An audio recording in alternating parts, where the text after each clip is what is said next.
Shalom, salam sejahtera para pemirsa dimanapun Anda berada. Kembali kita bertemu dalam Jejak Kaki Pelopor, sebuah kompilasi video yang menceritakan bagaimana sejarah perjuangan, pergerakan Gereja Masyarakat ke-7 yang dipelopori oleh para pionirnya. Kita telah mendengar banyak nama seperti Joseph Bates, Hiram Edson, Jean Andrews, Ellen White, James White, dan juga banyak nama lainnya. Dan sekarang kita akan masuk pada satu nama, yaitu Luther Warren dan seorang temannya, Harry Fenner. Siapa mereka? Kita akan sama-sama tunduk kepala dan berdoa. Bapa di sorga, kami akan memulai pembahasan kami. Biarlah kiranya Kau mencurahkan Roh Kudus Tuhan ke hamba-Mu, sehingga apa yang hamba-Mu sampaikan hanya untuk kemuliaan nama Tuhan. Berkati hamba-Mu, para pemirsa, keluarga kami semua, dan juga umat-umat Tuhan dimanapun mereka berada. Terpuji nama Tuhan. Lalu sekian berdoa. Amin.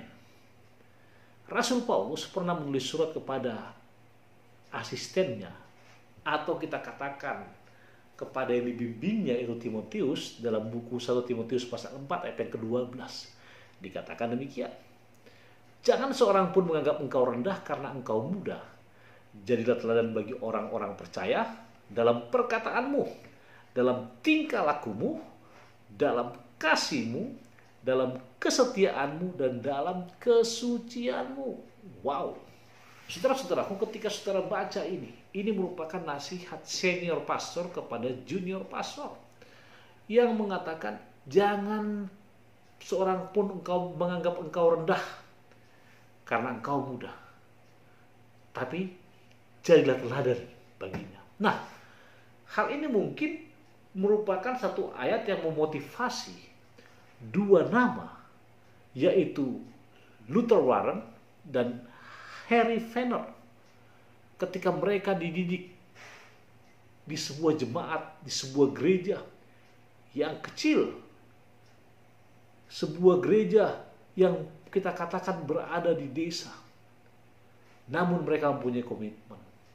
Hingga nantinya Luther Warren dan Harry Fenner menjadi pelopor berdirinya pelayanan pemuda Advent di gereja tercinta ini. Bagaimana kisahnya? Semua bermula ketika pada tahun 1879 di musim panas, Luther Warren yang berusia 14 tahun dan Harry Fenner yang berusia 17 tahun berjalan menyusuri jalan-jalan pedesaan di Hazleton, Michigan. Mereka bercengkrama, mereka bercanda, dan mereka merupakan dua orang remaja dan pemuda yang sangat aktif di gereja. Mereka merasakan bagaimana berkat Tuhan berlaku bagi orang tua mereka dan bagi mereka pribadi. Sehingga kedua orang muda ini bingung ketika acara kebaktian selesai. Apa yang harus dilakukan dalam perjalanan mereka? Mereka melihat banyak teman-teman mereka yang tampaknya menjauh dari Tuhan. Dan bertanya, apa yang bisa mereka lakukan? Ketika mereka berjalan di jalan pedesaan tersebut, timbul gagasan untuk mendirikan perkumpulan misi anak laki-laki. Ingat, anak laki-laki yang pertama. Dalam konteks pikiran mereka pada saat itu, mereka mau melayani masyarakat. Mereka membuat suatu aktivitas yang bisa berguna bagi masyarakat. Sehingga mereka mengatakan dan menggagas berdirinya misi tersebut. Lalu ketika ide itu muncul, Fenner berlari menuju suatu tempat dan mengatakan kepada Luther untuk mengikutinya. Mereka melompati pagar kawat berduri untuk menjauhi tempat keramaian. Lalu mereka cari tempat di sudut, dan saudara tahu yang terjadi? Mereka berdoa di sana dan menyerahkan rencana mereka. Mungkin dua mereka mengatakan, Tuhan, kami mau supaya Tuhan menjadikan orang-orang muda menjadi alat Tuhan. Kami merencanakan demikian, Tuhan, tolong kami. Akhirnya mereka komitmen pada pekan berikutnya. Mereka mulai mengundang teman laki-laki mereka untuk berkumpul yang boleh jadi terdiri di antara 6 sampai 8 orang. Dan mereka berkumpul di kediaman Luther di lantai atas. Pada awalnya, orang-orang muda ini atau anak-anak muda tidak tertarik dengan gagasan bernyanyi, berdoa, lalu merencanakan jangkauan dan pelayanan bersama. Namun, Werner dan Warren mempunyai komitmen. Mereka bertahan, terus meyakinkan hingga sahabat demi sahabat mereka berkumpul. Hingga akhirnya menjadi apa? Kebiasaan. Dan fokus mereka memberikan pencerahan kepada kerohanian pribadi, hidup sehat, dan pelayanan misi. Sehingga dari perkumpulan kecil itu lahirlah kumpulan kaum muda Gereja Masih Advent hari ke-7 yang pertama tercatat dalam sejarah. Terkadang hanya 5 atau 6 anak laki-laki yang bertemu dalam pertemuan mereka. Akhirnya supaya terorganisir mereka memilih seorang ketua, seorang bendahara, dan sekretaris. Dan kegiatan mereka ditekankan untuk pelayanan misi, peningkatan perilaku pribadi, terutama hidup sehat. Dan itu telah mereka lakukan berminggu-minggu. Sehingga terdengar kepada gadis-gadis gereja, anak-anak muda di gereja, pemudi di gereja. Dan mereka mengatakan ingin bergabung. Dan setelah beberapa diskusi, mereka akhirnya diundang untuk bergabung. Dan efeknya saudara, para gadis tersebut sangat-sangat tertarik dengan perkumpulan itu. Dan semakin hari semakin bertambah yang hadir. Dan semua ingin terlibat. Boleh jadi kita katakan mereka ingin terlibat dalam pelayanan misi, pekerjaan Tuhan. Dan akhirnya pertemuan di ruang atas di kamar Luther dipindahkan ke ruangan bawah karena sudah mulai banyak. Dan juga diawasi oleh orang tua atau orang dewasa yang memperhatikan mereka. Perkumpulan ini berkembang sehingga mereka memperluas jadwal mereka untuk memasukkan acara sosial juga, sehingga pemuda Gereja Advent di Hazleton ini, saudara ketahui, berkembang dan maju dengan pesat. Ketika ini didengar oleh banyak orang, termasuk Ellen G. White, didengar oleh para pendeta, maka banyak perkumpulan pemuda lain muncul di Nebraska, Wisconsin, Iowa, Ohio, dan juga bahkan di Australia ketika Ellen G. White melayani di sana. Menyadari perkembangan yang signifikan ini, maka Ellen G. White menulis kepada para pendeta dan pemimpin gereja sedunia, serta mendesak mereka untuk menyusun rencana yang secara khusus memenuhi kebutuhan para pemuda-pemudi di gereja mereka masing-masing.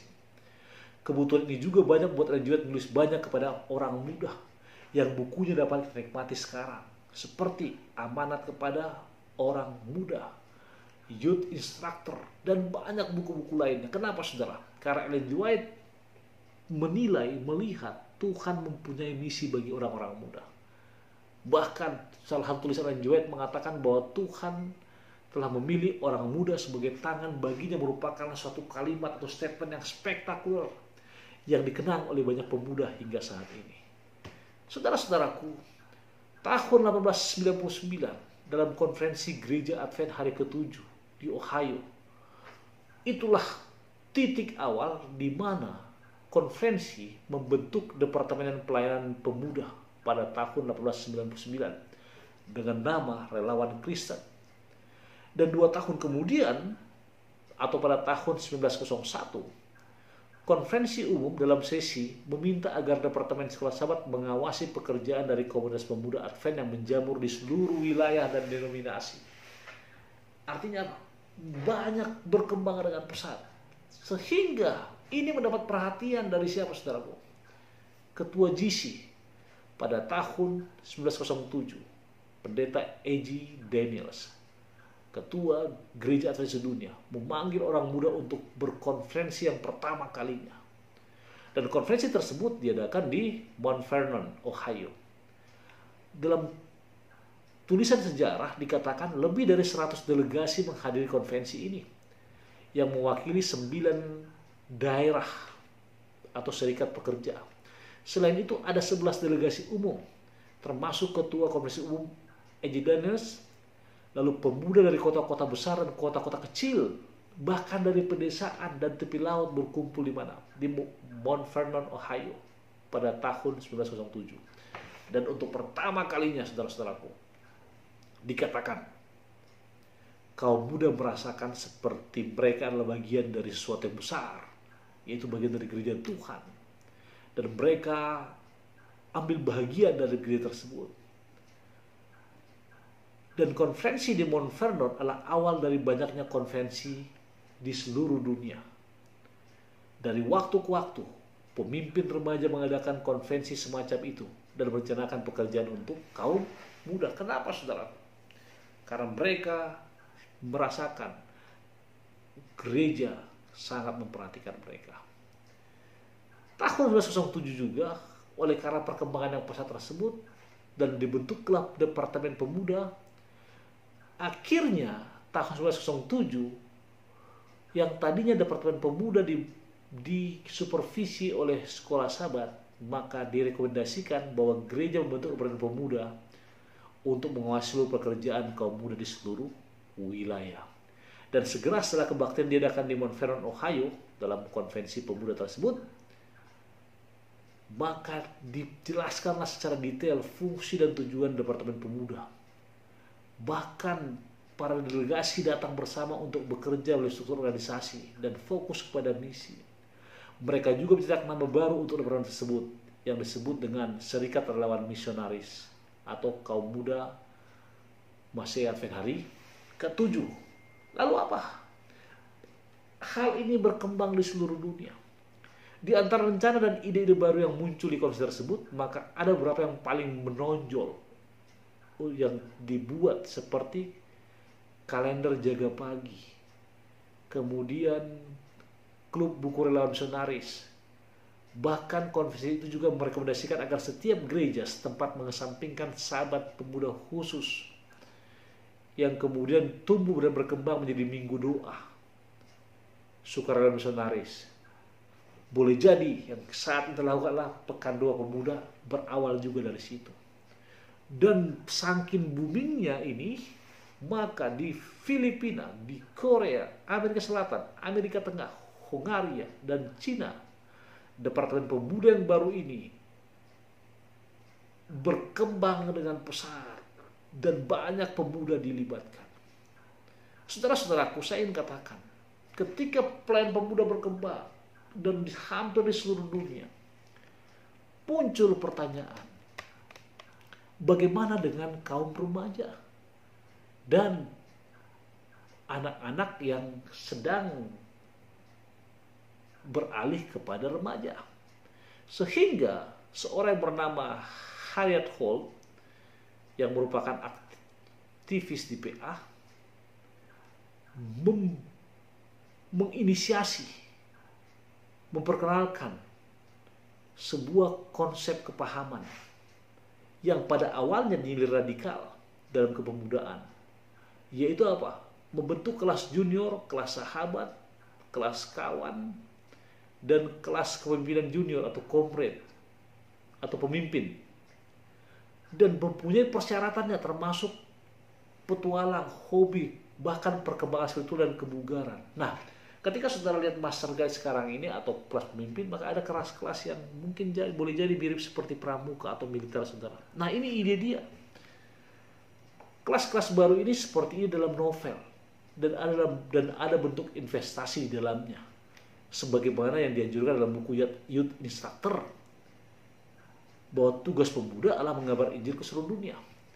Kelas yang diberlakukan tahun 1922 ini terus menjadi kekuatan yang kuat di pelatihan dan penuntun orang muda hingga hari ini. Ingat, sekarang para pemuda Pathfinder juga ada kelas apa? Kelas ujian fisik, entah itu mendaki ataupun hal-hal yang lainnya. Ini bermula dari ide Harriet Holt. Kalau saudara lihat gambar di samping, itulah dia. Nah, kemudian pada tahun 1925, perkemahan pemuda Advent pertama dilaksanakan.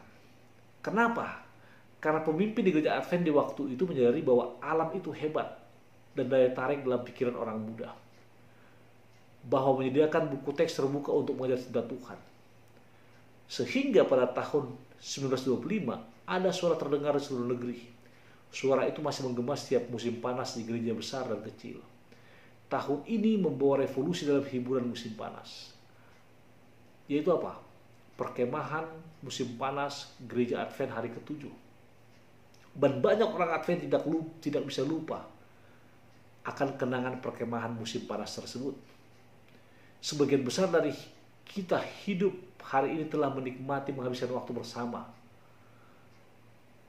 Sambil memanjat, hiking, berenang, atau bermain di luar dengan panorama yang indah, dikelilingi dengan tertawaan teman-teman dan staf pemuda.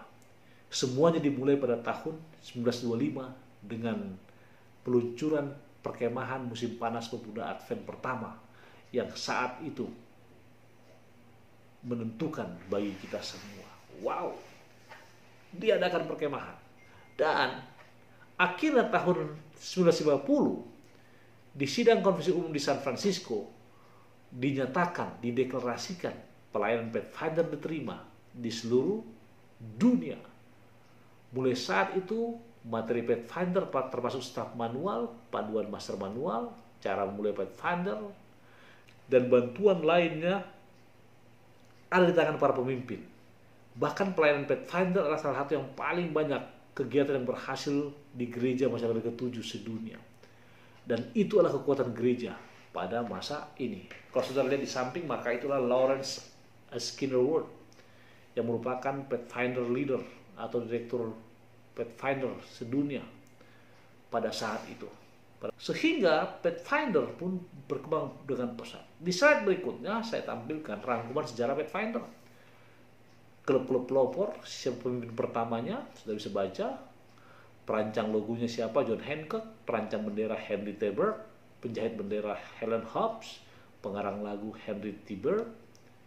Diakui oleh GC tahun 50 dan perayaan pertama tadi tahun 1957. Bahkan dikatakan klub-klub pelopornya Missionaries Volunteer Societies, Boys Club, Mission Club, dan pemimpin pertamanya siapa? Milton Kern. Inilah apa? Rangkuman sejarah apa? Pathfinder. Pelayanan pemuda semakin pesat. Dan akhirnya saudara-saudaraku, pada tahun 1972, Departemen Relawan Misionaris ini diubah menjadi Departemen Pemuda Relawan Misionaris. Itu pun berganti nama menjadi Departemen Pemuda Advent yang terus mendidik dan melatih orang muda. Dampak positif terlihat di mana-mana sehingga membuat gereja ini semakin besar. Semua dapat terjadi karena siapa, saudara? Karena dua orang muda yang berdedikasi, yaitu Luther Warren dan Harry Fenner. Seiring dengan perjalanan waktu dan perkembangan yang pesat pelayanan pemuda, maka pada tahun 1979 namanya berubah menjadi Pemuda Misionaris Advent yang dulu dikenal dengan nama PMA. Lalu pada tahun 2005 dikenal sebagai Adventist Youth Ministry atau PA. Dan sebagai informasi saudaraku, dari 24 juta anggota jemaat kita, maka 10 juta adalah kaum muda. Dan di seluruh dunia terus bertambah Pak, setiap hari. Karena concern yang luar biasa ini, Ellen G. White pernah menulis dalam Education halaman 271, dikatakan begini. Merujuk pada dampak jangka panjang yang dimiliki oleh kaum muda gereja dalam misinya, Ellen White menulis, dengan sepaksukan orang muda yang terlatih yang menyampaikan pekabaran ke seluruh dunia mengenai kematian Yesus, kebangkitannya, dan kedatangan yang kedua kali, maka segeralah pekabaran itu akan terjadi. Kenapa? Semua bermula dari iman dan komitmen dua orang muda belia yang memulainya dengan doa di sudut ladang, dan dengan pertolongan Tuhan perkumpulan PA menjadi besar hingga seperti sekarang ini. Ingat, Harry Fenner dan Luther Warren, namamu akan selalu dikenal dan dikenang oleh pemuda Advent sedunia. Dan semoga semangat yang sama dimiliki pemuda Advent saat ini.